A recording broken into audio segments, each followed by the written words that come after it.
What a tight NBA Finals. Grabe yung simula ng Game 3. And tension talaga na sa San Antonio Spurs na guluhin ang laro ng New York Knicks sa sarili nilang home floor. Agad na nagpakita ang gilas si Victor Wembanyama sa pamamagitan ng back-to-back dunks at isang malapit na block kontra kay Mikal Bridges. Hirap na hirap ang Knicks na hanapin yung kanilang rhythm dahil sa maagang foul trouble ni Bridges at mga uncharacteristic turnovers ni Jalen Bronson at Josh Hart. Ginamit ng Spurs ang kanilang size at quickness para makalayo agad. Tampok pa ang magandang shooting ni Stephen Cassell at Devin Vassell. Natapos ang unang 12 minutes na may malaking ambante ang San Antonio, 33-22. Pagpasok ng second quarter, biglang nag-iba ang ihip ng hangin dahil sa matinding counter punch ng New York sa pangunguna ni OG Anunoby na uminit sa transition. Nag-ambag din si Jordan Clarkson ng isang mabilis na 3-point shot pagpasok niya mula sa bench na nagpababa sa kalamangan ng Spurs sa 2 points na lang. Kahit napatuloy ang atake ni Cassell sa paint para sa San Antonio, hindi mapigilan ang momentum ng Knicks na tuluyang nakuha ang lead matapos ang magkasunod na tres ni Bronson at Hart.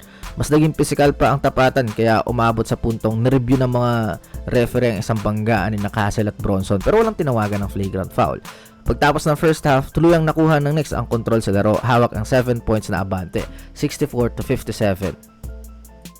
In the third quarter, agad na rumisponde ang Spurs sa pamamagitan ng driving layup at tres ni Julian Champagnie para burahin ang bentahe ng New York.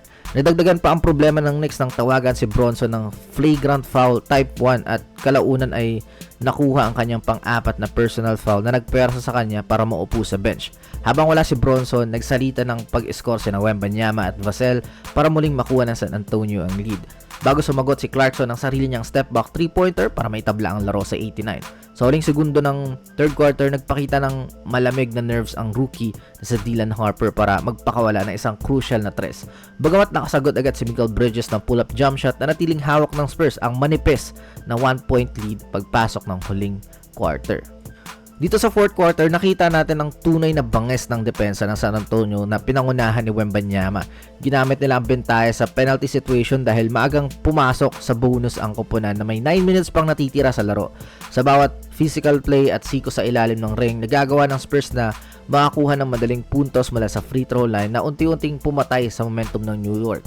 Bukod sa free throws, naging napakalaking bagay din ang depensa ni Wemby sa rim protection kung saan nagtala siya ng mga crucial na blocks at rebounds na nagbunsod ng transition opportunities para sa kanilang mga perimeter players. Dahil sa maayos na execution ng kanilang double drag plays at floor spacing, na itulak ng Spurs ang kanilang kalamangan sa 10 points. Isang napakalaking kwento sa endgame na ito ay biglang paglalamig ng shooting ng Knicks at hindi ng pressure sa loob ng Madison Square Garden. Napilitan silang maglaro sa perimeter dahil sarado nga yung daan papasok sa shaded area dahil sa presence ni Wembanyama. Sobrang dapa ng percentage ng New York kung saan nagtala sila ng 7 field goals mula sa 27 shots sa buong fourth quarter.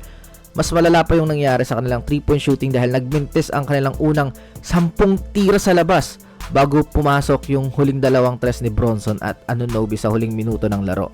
Ang kawalan ng outside threat na ito ay tuluyang sumira sa chance ng New York Knicks na makumpleto yung kanilang comeback. Kahit na nagpakita ng huling hirit ang Knicks sa pamamagitan ng mga clutch shots nila Bronson at Anunoby para idikit ang laro sa 2 points, natiling kalmado yung mga bata ni Coach Mitch Johnson. Noong huling 12 seconds, sumugod si De'Aaron Fox na isang napakahalagang step-back jumper mula sa free throw line para muling iangat ang abante sa dalawang possession. Nang sumagot muli ng tres si Anunoby, doon na natapos ang laro sa free throw line ng selyohan ni Stephen Cassell ang panalo sa pamamagitan ng pagpasok ng 2 pressure pack free throws habang may 6 seconds na lang ang natitira. Ipinakita ng San Antonio kaagad na natuto na sila muli sa kanilang mga pagkakamali sa games 1 and 2 sa pamamagitan ng pag-alaga ng bola at pag-execute ng tama sa crunch time. Ang pangunahing susi sa tagumpay ng San Antonio sa larong ito yung kanilang disiplina on how to take care of the ball and yung domination nila sa shaded area. Nagawa nilang limitahan ng kanilang turnover sa 8 kumpara sa 30 ng New York na naging dahilan upang hindi makatakbo ang Knicks sa transition.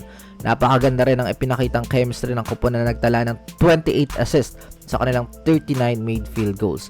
Syempre, hindi natin pwedeng kalimutan na ang halimaw ng laro ni Wembanyama na nagtala ng 32 points, 8 rebounds at 6 assists. Ang kanyang aggression na umatake sa rim at pag-step up ni Cassell na tumapos ng 23 points ay nagbigay sa Spurs ng balanseng atake na hindi madaling depensahan. And what went wrong para sa Knicks? Sa kabilang banda, napakaraming bagay ang hindi nag-click para sa New York na naging sanhi ng pagputol ng kanilang 13 straight wins sa playoffs. Unang-una rito yung 13 turnovers na nagregalo sa Spurs ng 21 na points. Si Jalen Bronson bagamat umiscore ng 32 points ay nahirapan sa shooting efficiency na may 11 out of 25 shooting from the field and merong 5 turnovers dahil sa higpit ng depensa ng San Antonio.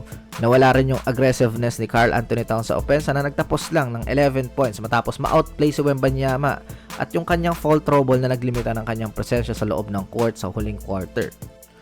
Pinatunayan ng Spurs na kaya nilang manalo sa isang hostile environment tulad ng Madison Square Garden kung mananatili silang kontrolado at disiplinado sa kanilang sistema. Para sa Knicks, isa itong wake-up call na hindi sila pwedeng maging kampante kahit hawak pa nila ang serye sa 2-1. Inaasahan nating mas magiging madugo at madiskarte yung bakbakan sa Game 4 dahil tsak nagagawa ng adjustment si Coach Mike Brown para tugunan ang kanilang problema sa turnovers at outside shooting.